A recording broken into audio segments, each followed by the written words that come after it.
Olá, telespectador da TV da Transparência, seja bem-vindo ao segundo bloco de notícias da manhã desta segunda-feira, dia 24 de junho, em que você acompanha as principais atualizações dos poderes legislativo e judiciário. Bom, nós começamos com os destaques do Senado, em que temos que o plenário do Senado pode votar nesta quarta-feira, dia 26, o projeto de lei 2100 de 2019, que autoriza a União a ceder terrenos para a implantação de hortas comunitárias. A sessão deliberativa está marcada para as 14 horas e tem outros dois itens na pauta. Proveniente da Câmara dos Deputados, o PL 2100 já passou por duas comissões do Senado, a de Agricultura, com relatórios favoráveis à senadora Elisiane Gama e Tereza Leitão, e a de Constituição e Justiça. De acordo com o projeto, os terrenos devem ser cedidos apenas a famílias de baixa renda, organizadas em associações cooperativas ou sindicatos. O texto prevê que essas áreas poderão ser usadas para a agricultura orgânica e a produção de mudas destinadas ao paisagismo urbano. Pela legislação em vigor, a cessão de imóveis a título precário vale apenas para a realização de eventos de curta duração de natureza recreativa, esportiva, cultural, religiosa ou educacional.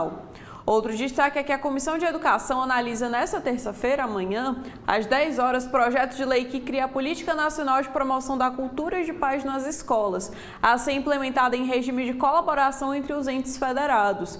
O texto prevê a criação de protocolos de prevenção e de gestão de crise, tanto nas escolas públicas quanto as privadas, com ações específicas para cada tipo de violência. O PL 1482 de 2023 da Câmara dos Deputados já foi aprovado na Comissão de Segurança Pública.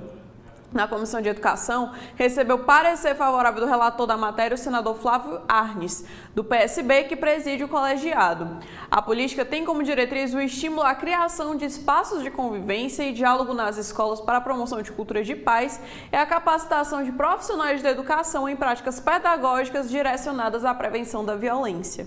A proposição também admite a participação de agentes públicos, privados e do terceiro setor em parcerias e acordos de cooperação técnica e financeira. E por último, nós temos que um grande problema para o meio ambiente e para a saúde humana, os microplásticos, que são pequenas partículas com não mais do que 5 milímetros de diâmetro, contaminam a água e o solo e estão associados a aumento de risco tanto para pessoas como animais de doenças por ingestão. Diante da ampliação da circulação desses e de outros materiais contaminantes, o senador veneziano Vital de Rega apresentou um projeto de lei, o PL 260 de 2024, para introduzir diretrizes específicas para a remoção de poluentes orgânicos persistentes, desreguladores endócrinos e microplásticos das águas potáveis e residuais.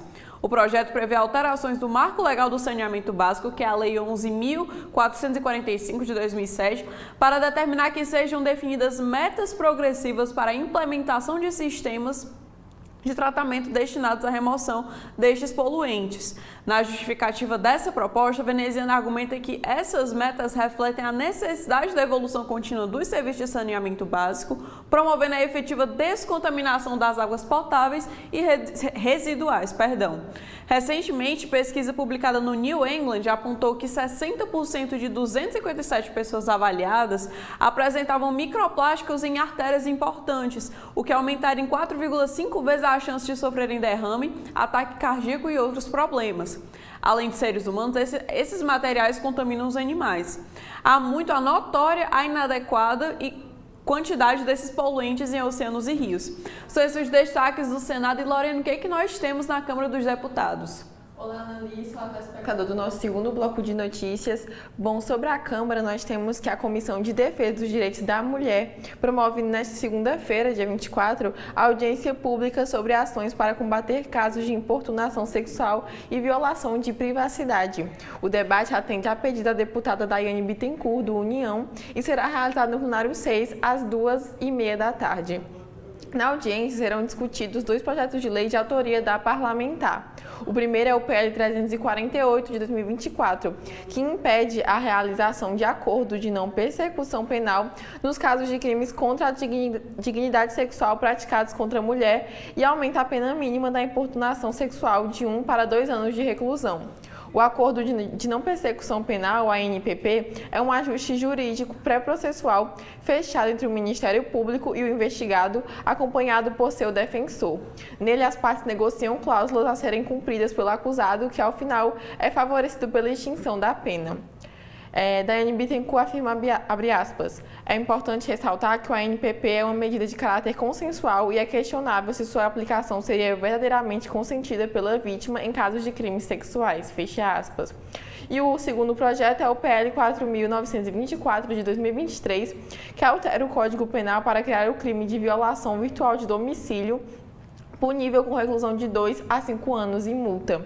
A proposta define o crime como o ato de entrar ou permanecer contra a vontade expressa ou tácita de quem é de direito em casa alheia ou em suas dependências por meio de dispositivo eletrônico, informático, telemático, digital ou virtual, conectado ou não a redes de computadores. A deputada afirma, abre aspas, o projeto de lei busca punir, por exemplo, a instalação de câmeras escondidas em residências e o uso de drones para filmar o interior de lares, que são claramente invasões de privacidade e podem causar danos físicos e emocionais às vítimas. Fecha aspas para o que disse Daiane Bittencourt.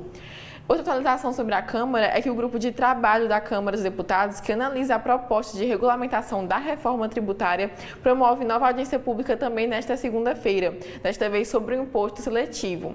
O debate será realizado às 2h30 também no plenário 2. O imposto seletivo foi criado pela reforma tributária e vai incidir sobre produtos prejudiciais à saúde, como cigarros e bebidas alcoólicas, e ao meio ambiente, como carros a combustão. O grupo discute o projeto de lei complementar 68 de 2024, que institui o imposto sobre bens e serviços, a contribuição social sobre bens e serviços e o imposto seletivo. O colegiado foi instalado no mês passado e tem 60 dias para concluir seus trabalhos.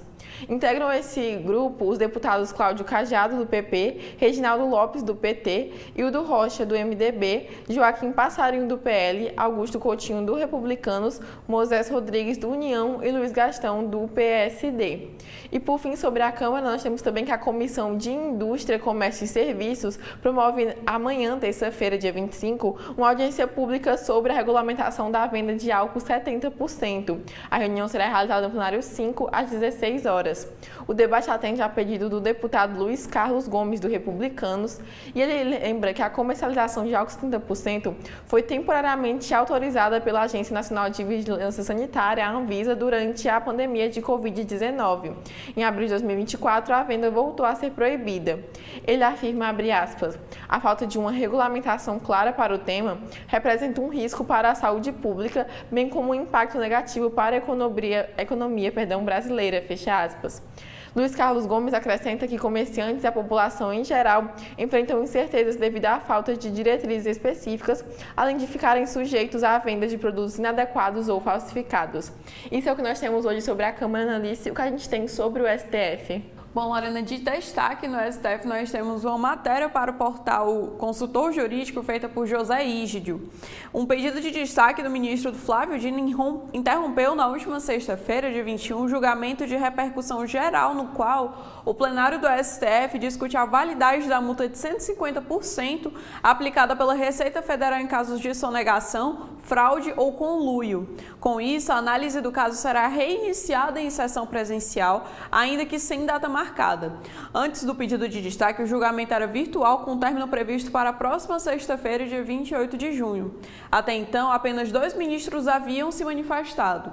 Ambos consideraram legítima a aplicação de multa de até 150% do débito tributário em casos de reincidência.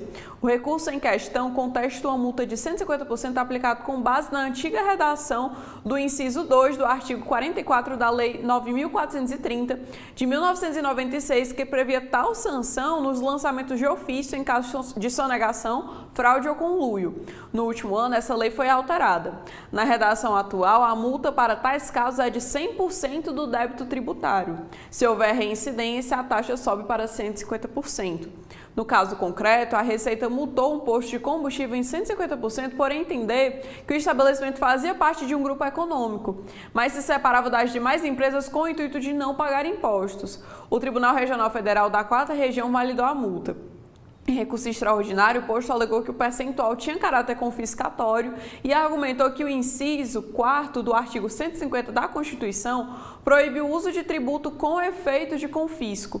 Antes do pedido de destaque de Dino, o ministro Dias Toffoli, relator do caso, já havia depositado seu voto, acompanhado por Alexandre de Moraes. Para os dois ministros, até que seja aprovada uma lei complementar sobre o tema, os percentuais definidos em 2023, que é 100% para as primeiras ocasiões e 150% em casos de reincidência, são os tetos para multas tributárias por sonegação, fraude ou conluio. Eles propuseram que o entendimento tenha validade a partir da data de publicação da ata do julgamento e não seja aplicada a ações judiciais pendentes de conclusão até esta data.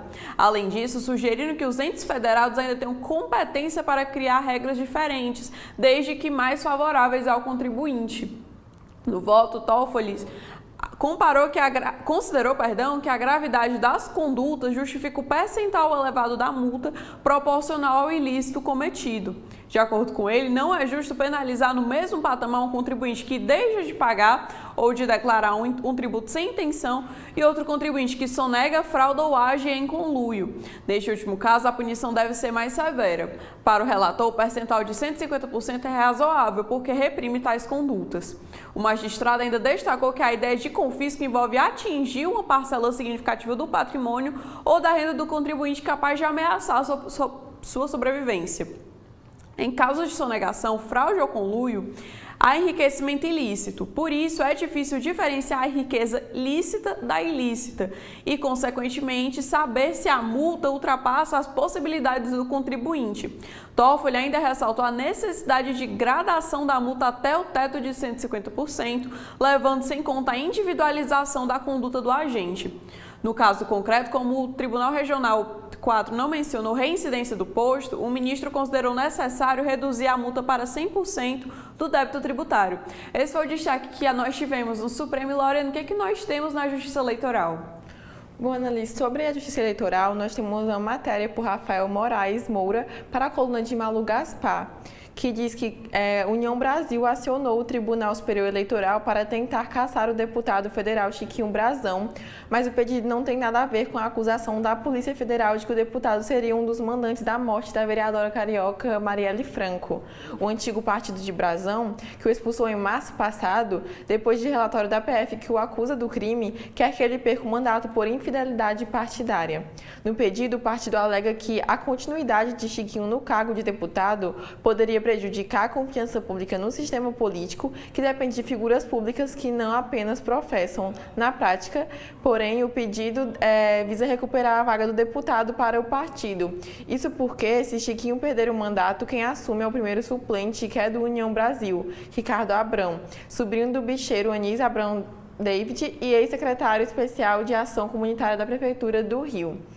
No último dia 18, a primeira turma do STF aceitou por unanimidade a denúncia da Procuradoria-Geral da República contra Chiquinho e seu irmão, o conselheiro Domingos Brazão, do Tribunal de Contas do Rio de Janeiro, por homicídio qualificado de Marielle e de seu motorista Anderson Gomes, além da tentativa de homicídio da assessora Fernanda Chaves, que sobreviveu ao atentado. Os irmãos Brazão também se tornaram réus por organização criminosa. Em março, a Comissão Executiva Nacional do União Brasil expulsou Chiquinho do partido por unanimidade, em uma reunião extraordinária convocada às pressas em plena noite de domingo, após o relatório da PF vir à tona. Um mês depois, a sigla acionou o TSE para cassar o mandato do parlamentar. Na ação apresentada ao TSE, a União Brasil admite que a atual jurisprudência favorece a sobrevivência política de Chiquinho, já que o tribunal considera que a expulsão de um parlamentar de um partido não se enquadra na hipótese de infidelidade partidária capaz de atrair a perda do mandato. Os irmãos Chiquinho e Domingos Brazão foram presos neste domingo, dia 24. O relator do caso é o conservador Cássio Nunes Marques, ministro considerado mais garantista, ou seja, muito menos inclinado a punir parlamentares e muito menos a caçá-los. Ainda não há previsão de quando o tema vai ser enfrentado pelo plenário do TSE, que conta atualmente com uma maioria conservadora formada por Nunes Marques, André Mendonça, Raul Araújo e Isabel Galotti. Em parecer enviado ao TSE no mês passado, o Ministério Público Eleitoral se posicionou contra o pedido do União Brasil para que Chiquinho seja cassado pelo tribunal. Na opinião do vice-procurador-geral eleitoral, Alexandre Espinosa, uma eventual decisão nesse sentido cabe à Câmara dos Deputados, onde um pedido de cassação de Chiquinho tramita lentamente no Conselho de Ética e Decoro Parlamentar. Espinosa observa, abre aspas, esta, portanto, é a instituição de poder competente para decidir o destino do mandato do parlamentar, uma vez que a questão na seara dos direitos políticos versa conduta incompatível com o decoro parlamentar nos termos da Constituição. A expulsão do filiado alicerça-se em causa apurada na seara penal por suspeita do cometimento de crime de homicídio. Os motivos que levaram à prisão preventiva do representado e, por consequência, à instauração do procedimento para a expulsão do filiado com base no estatuto partidário dizem respeito à causa não afeta a competência da Justiça Eleitoral, fecha aspas, para o que disse Espinosa. Conforme informou o blog, o processo de Chiquinho no Conselho de Ética da Câmara já sofreu uma série de atrasos e segue em marcha lenta. E por fim, nós também temos uma matéria para o Globo por Daniel Gulino, Sara Teófilo e Eduardo Gonçalves, que diz que em um ano marcado por eleições que mobilizam grandes contingentes de eleitores, em países como Índia, México e Brasil, o uso de inteligência artificial na política tem se alastrado pelo mundo. Da criação de candidatos fictícios a falsas declarações de apoio, o uso da tecnologia coleciona exemplos de tentativas de manipular a opinião do eleitor, em amostras do tipo de ação com que os brasileiros que vão às urnas em outubro poderão se deparar. Profissionais que atuam em campanhas e dirigentes partidários, por outro lado, afirmam ser possível fazer bom uso das ferramentas nas disputas municipais. Resolução aprovada pelo Tribunal Superior Eleitoral em fevereiro define regras para a utilização da inteligência artificial nas campanhas eleitorais, como identificar o uso da tecnologia em materiais de divulgação e a proibição dos chamados deepfakes, técnica que permite trocar o rosto de pessoas em vídeos, por exemplo. Deepfake foi a tecnologia utilizada na África do Sul em vídeos que indicavam um falso apoio do ex-presidente norte-americano Donald Trump a candidatos no país. A imagem de Trump, ele próprio candidato nos Estados Unidos, também foi manipulada no Paquistão para dizer que ele tiraria da prisão o ex-primeiro-ministro Imran Khan.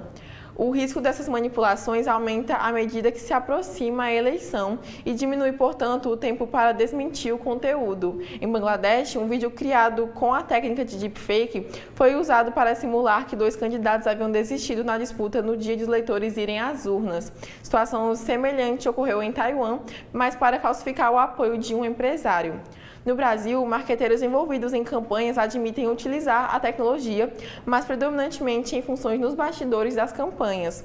O estrategista Felipe Soutelo, especialista em marketing político e responsável por diversas campanhas, ressalta que as ferramentas de inteligência artificial vão auxiliar no trabalho do dia a dia, agilizando alguns processos.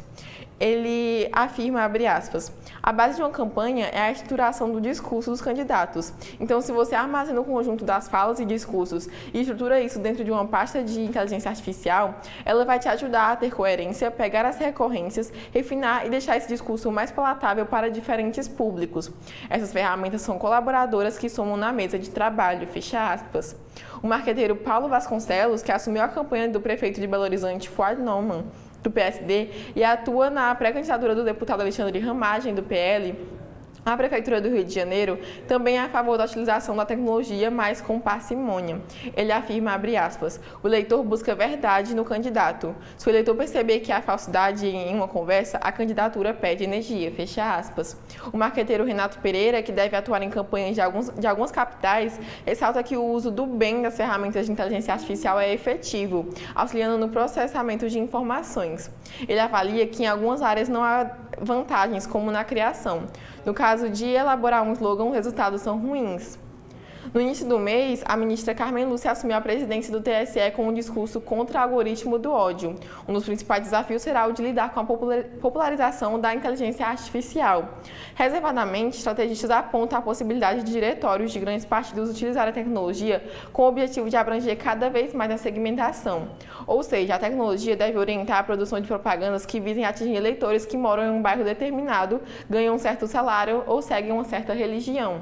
O presidente do PP, senador Ciro Nogueira, diz que a IA é uma realidade irreversível, mas que a regulamentação é importante. Ele defende mudanças na legislação para reforçar a vedação aos deepfakes. Já o chefe do PL, Valdemar Costa Neto, afirma que as peças de comunicação serão de responsabilidade dos diretórios municipais sem centralização. À frente do PSDB, Marconi Perillo afirmou que o partido promoveu um seminário com pré-candidatos para evitar a desinformação. O dirigente confirma que a sigla irá usar ferramentas com inteligência artificial, principalmente na análise de dados para auxiliar os candidatos. Isso é o que nós temos sobre a Justiça Eleitoral. Annalise, volto com você. Estamos encerrando a nossa participação aqui no segundo bloco de notícias. Nós agradecemos a sua audiência e esperamos que continue conosco para mais informações.